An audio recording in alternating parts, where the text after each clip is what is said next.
السلام عليكم ورحمة الله وبركاته وماتا waxaan halkan kusoo qaadanaynaa mowduuc ku saabsan qofka bini'aadamka sida maaragtay wax kale yiraahdo in uu wax isbaro ama wax akhriyo oo maskaxdiisu ay saameynta ugu yeelanayso maskaxdiisa iyo isbedelka ugu keenayso qofka bini'aadamka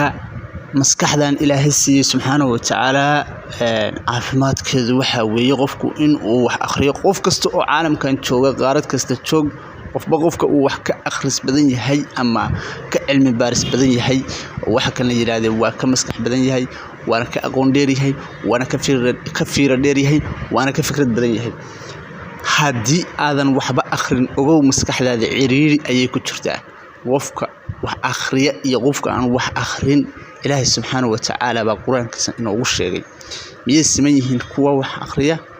iyo kuwa aan akhrin yani kuwa wax garanaya iyo kuwa aan wax garanayn baa Ilaahay quraanku leeyahay marka waxay ka dhigan tahay waa qof aan waxba akhrin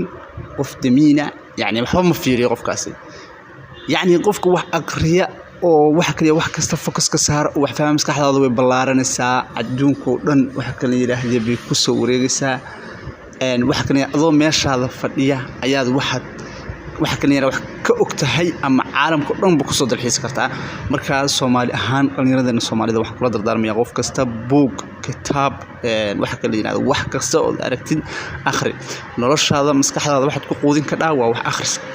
akhrisku waxa uu faa'iido u leeyahay maskaxdeena aqligeena indheheena meel kasta oo jirkeena kamid ah firfircooni ayuu siinayaa waxyaabo badan oo wax kale dadka aad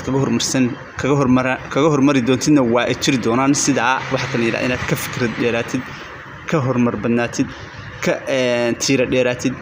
yani wax akhrisku waa furaha nolosha marka dhalinyarada insha Allah